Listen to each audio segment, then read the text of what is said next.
Entre a Serra de Bornes, o rio Sabor e o Vale da Vilariça, estende-se um vasto território, o concelho transmontano de Alfândega da Fé. Trata-se de uma região riquíssima do ponto de vista natural, com uma grande diversidade ecológica. Mas é um território que está também pontilhado por imensos vestígios patrimoniais de grande interesse. Um concelho repleto de memória, de história, lendas e tradições.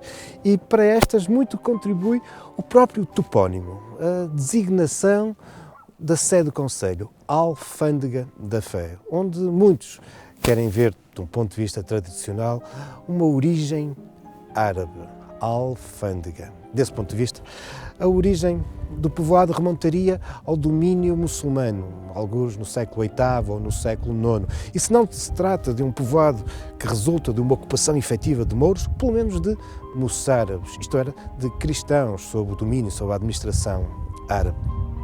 Aliás, esta relação entre árabes e cristãos, muitas vezes conflituosa, está na origem de outras lendas bem arraigadas em Alfândega da Fé, como é o caso, por exemplo, da história tradicional dos cavaleiros das esporas de ouro.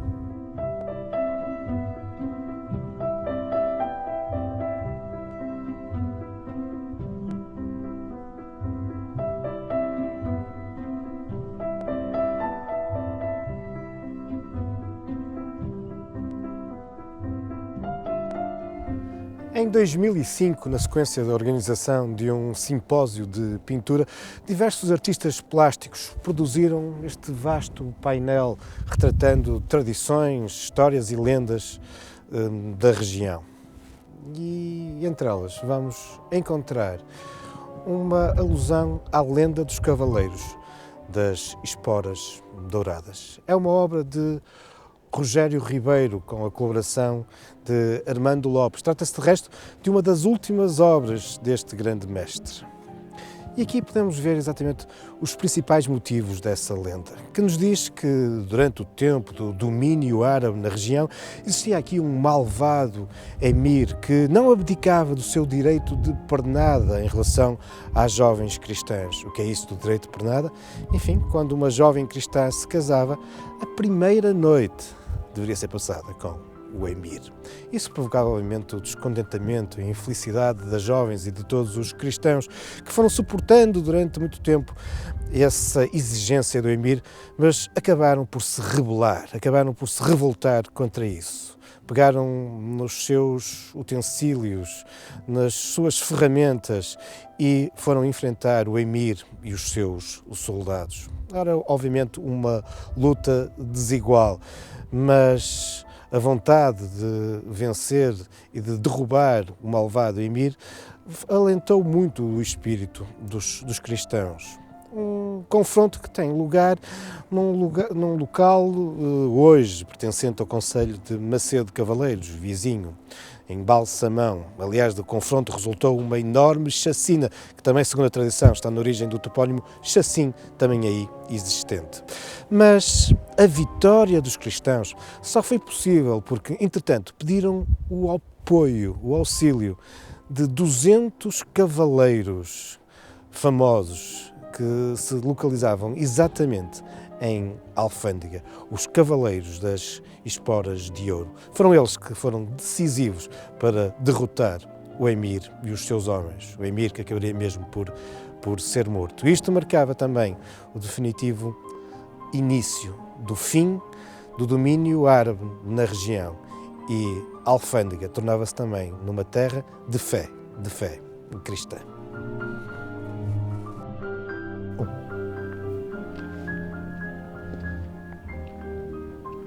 Mas deixemos, por enquanto, esse mundo efabulado das lendas, que não deixam muitas vezes de nos prestar preciosas pistas, mas concentremos-nos naquilo que, de facto, os vestígios materiais e as fontes históricas nos dizem sobre as origens deste território.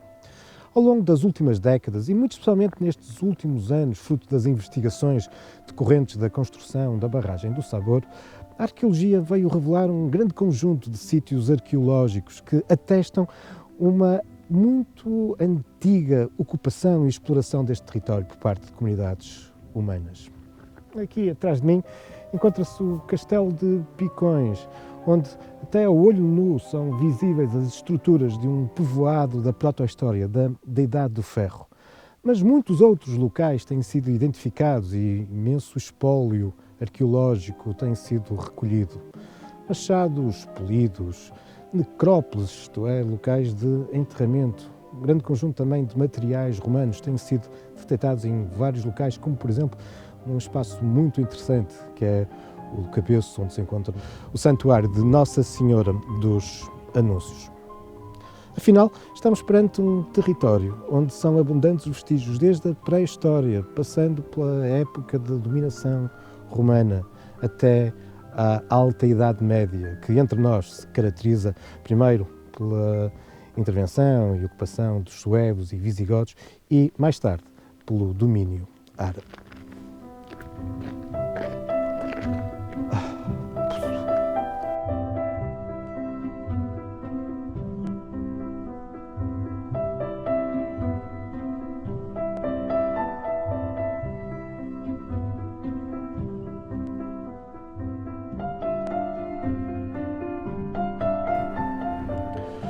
Apesar da arraigada tradição que pretende ver as origens da povoação da Alfândega da Fé na Alta Idade Média, uma época recuada, nomeadamente durante o domínio árabe, ou mesmo até em épocas anteriores, a verdade, no entanto, é que do ponto de vista patrimonial nada nos apresenta essa ancestralidade. De resto, intervenções arqueológicas muito recentes que foram desenvolvidas na vila vieram, afinal, também reforçar que essa suposta antiguidade não é tão ancestral quanto isso. A Alfândega da Fé terá nascido, ou pelo menos ter-se alicerçado definitivamente, apenas na Baixa Idade Média. E, de resto, isso explica porque é que havia muitas outras povoações à volta do que é hoje a Alfândega da Fé, com carta de foral, enquanto que este povoado não o tinha. Mas tal não retira protagonismo à Alfândega da Fé.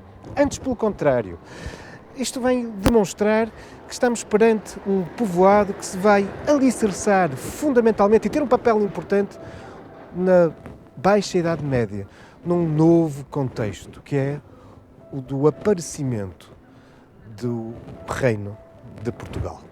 De facto, é nesse contexto político e administrativo que a Alfândega se vai evidenciar como a cabeça de um território que importa dominar, administrar e integrar nesta nova realidade política que é este novo reino de Portugal. E por isso, o cuidado que os primeiros monarcas do nosso país tiveram em relação à Alfândega.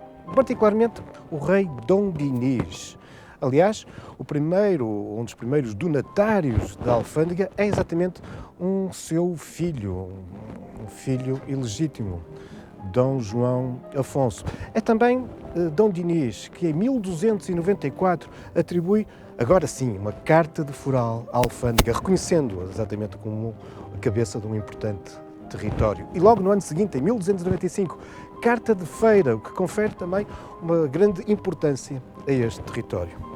É ainda Dom Dinis que em 1320 manda reformular, ou se calhar construir de uma forma bem significativa, o Castelo da Alfândega. Um castelo que sabemos que ao longo do século XVII e XVIII foi muito degradado, a população aproveitou imensas pedras em xisto para outras construções. E hoje nada resta do castelo, eventualmente apenas esta torre, a torre do relógio, que se converteu num dos elementos mais icónicos, mais emblemáticos da Alfândega da Fé.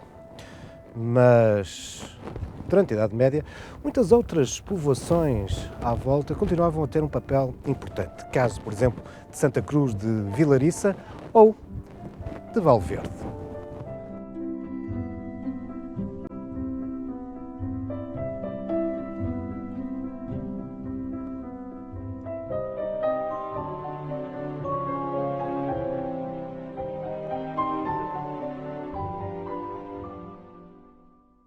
localizado nas proximidades do fértil Val da Vilariça, a aldeia de Valverde é um povoado muito antigo e que desde cedo radicou a sua importância na riqueza agrícola destas terras, que de resto estão na origem do seu próprio nome, Val Verde.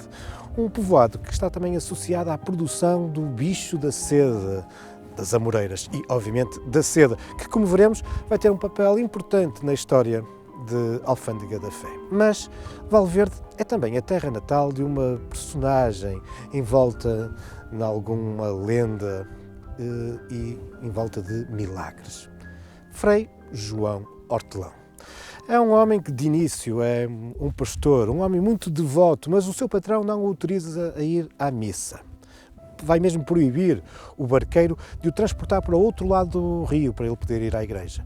Mas João Hortelão ultrapassa isso, lançando a sua capa sobre as águas do rio e passando ele e os animais para outra margem. Apesar deste milagre, o seu patrão, que entretanto lhe incumbe de tratar da horta, continua a proibi-lo de ir à missa, porque tinha receio que, ausentando-se ele da horta, as galinhas e os pássaros poderiam danificar a produção. Uma vez mais, novo milagre de João Hortelão, que bate as palmas e com isso consegue que os pássaros venham até ele e ele os consegue prender numa dependência e assim está livre para ir à missa. João Hortelão, que posteriormente parte para terras de Espanha, acaba por entrar para um convento onde se irá tornar no responsável pela horta e daí João Hortelão. Esta sua vida agora como Frei João, não o faz, no entanto, esquecer da aldeia de onde nascera, Valverde.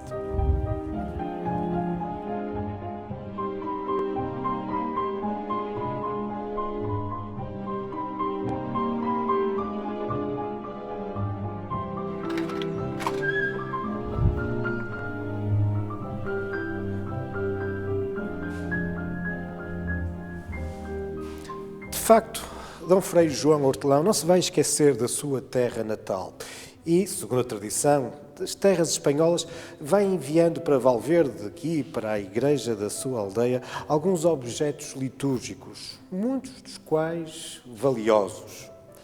É o caso desta belíssima cruz processional. Trata-se de uma das obras-primas do Conselho de Alfândega da Fé. Uma obra feita em prata, de tradição gótica e que data exatamente da transição do século XV para o século XVI. Está envolvida em várias lendas, uma das quais é que a sua atribuição é Dom Frei João Hortelão. Outra é que se diz que ela foi produzida pelo próprio, que no seu convento trabalhava também numa oficina onde se produziam peças litúrgicas em prata e ele ia aproveitando os pedacinhos de prata que sobravam da produção das outras peças e foi com esses pedacinhos todos que produziu esta magnífica cruz processional.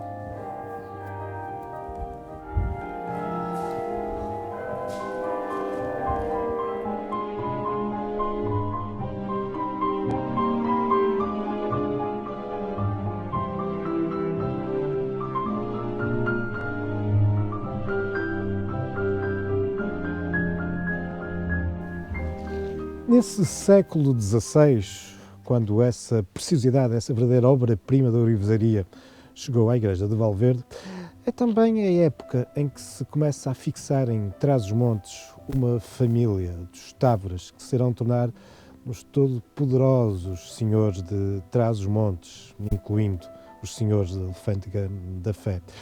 Pelo menos até meados do século XVIII, até 1756, quando, na sequência do seu suposto envolvimento na tentativa de assassinato do rei, a família cairá em desgraça. Entre os muitos domínios dos Távoras, contava-se aqui em Alfândega da Fé o lugar de Parada, um local que, particularmente a partir do século XVIII, se tornará muito famoso graças a esta capela, a este santuário dedicado a Santo Antão. Um local que ficará associado a uma profunda devoção, a grandes romarias, que se prolongam até aos nossos dias. A Santo Antão são atribuídos imensos milagres. Um deles ocorreu há um século atrás, no dia de Natal de 1915, quando um grande conjunto de fiéis que procuravam atravessar o rio, diz-se, para ir buscar azeite, a barca a meio do rio vai-se voltar, mas todos os seus tripulantes, pessoas e animais, e a mercadoria acabará miraculosamente por se salvarem, e o milagre foi atribuído a Santo Antão. Mas este templo não está no seu lugar original. Com efeito, na sequência das intervenções decorrentes da construção da barragem do Sabor, ela foi trasladada, ela foi transferida muito recentemente numa obra de salvaguarda de património. A Capela de Santo Antão teve que se deslocar cerca de 1,5 km e subiu 170 metros para uma cota que agora a colocou a salvo da subida das águas da barragem do Sabor, permitindo que continue a ser um lugar de referência da memória, das tradições das gentes da Alfândega da Fé.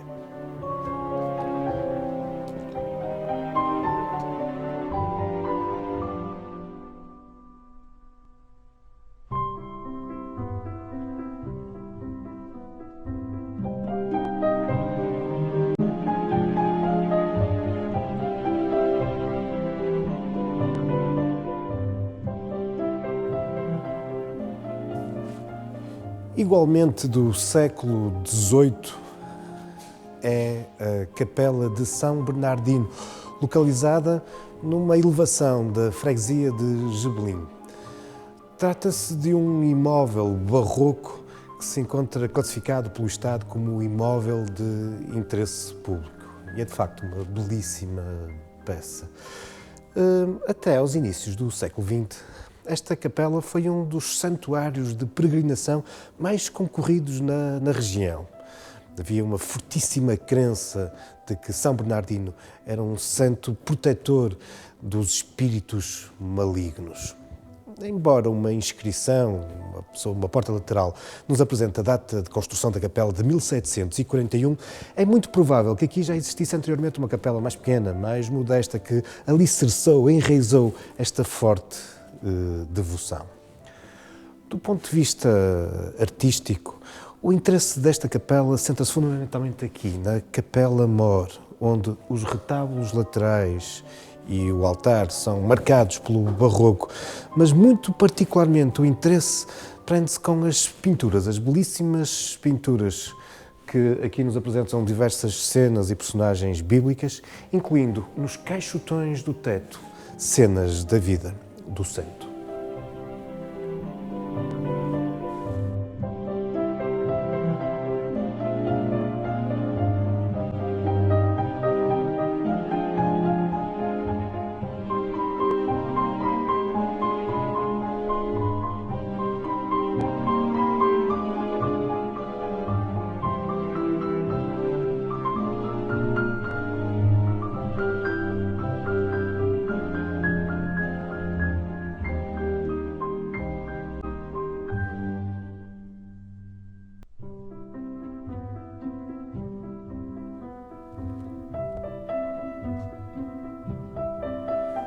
Igualmente classificada como imóvel de interesse público e também muito marcada pelo barroco, esta é a igreja de Sambade, em boa verdade a igreja de Nossa Senhora da Assunção, a padroeira da freguesia.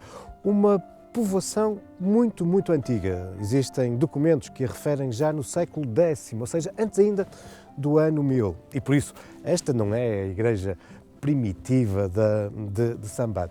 É uma igreja que foi construída nos finais do século XVIII. Sabemos até a data de 1798. É uma igreja com uma dimensão pouco usual para aquilo que são as igrejas paroquiais aqui da região. Uma igreja monumental e que demonstra bem o grande dinamismo económico que nessa altura Sambade registava. Aliás, sabemos também que a igreja foi construída a expensas da própria população, tendo-se destacado aqui uma família chamada Silva. Bom, mas o que é que está por base então deste poder económico que permite a construção desta belíssima igreja nesses finais do século XVIII? Aliás, o facto de ser nos finais do século XVIII faz também com que a Igreja, apesar de barroca, nos apresente já alguns elementos neoclássicos que irão marcar as décadas seguintes do ponto de vista da arquitetura e da arte. Mas perguntava-vos, o que estará então por base deste sucesso económico? Bom, Sambade, nessa altura, vai-se revelar, enfim, já vinha há algum tempo, com uma terra muito dinâmica em torno das indústrias artesanais da lã. Era até uma terra afamada pelos seus cardadores, em grande número e muito qualificados.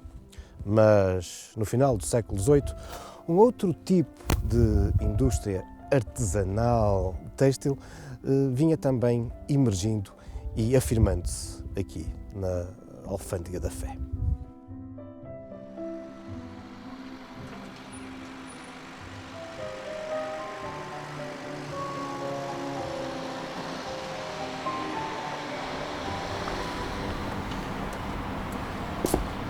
Na realidade, ao longo do século XVIII e muito particularmente ao longo do século XIX, vai-se acentuar a produção das amoreiras, do bicho da seda e da seda. Uma nova realidade em termos de produção artesanal em Alfândega da Fé, que por volta de 1870 chegou a produzir mesmo mais de 17 toneladas de seda. A seda era, juntamente com a produção agrícola, a base da economia de Alfândega até aos nossos dias. Não obstante este desenvolvimento da agricultura e dessa produção artesanal da seda, a verdade é que se assiste a um estabilizar do ponto de vista demográfico. Entre 1860 e 1920, os habitantes aqui na vila não ultrapassam nunca os 1000 habitantes. Aliás, isso fará com que, nos finais do século XIX, as autoridades tenham mesmo, em 1895, decretado a extinção do Concelho de Alfândega da Fé. Mas os fortes laços de vizinhança, a partilha de uma história, de uma memória comum, fez com que a população se revoltasse, por vezes até de uma forma violenta. E apenas 3 anos depois, em 1898, novamente ressurgia o Concelho de Alfândega, que se irá manter até aos nossos dias, atravessando todo o século XX. E a modernidade deixa também as suas marcas nesta vila. É exemplo disso a Casa da Cultura, do mestre José Rodrigues, que de resto tem as origens familiares exatamente em Alfândega. Trata-se de um belíssimo edifício que foi inaugurado em 2004, um projeto de um dos grandes nomes da Escola de Arquitetura do Porto, Alcino Soutinho. Mas as marcas da modernidade estão muito presentes neste vasto território transmontano, repleto de história, de tradições, mas também destas marcas do presente anunciando o futuro. Mas isso são já outros factos, também outras lendas, futuros caminhos da história.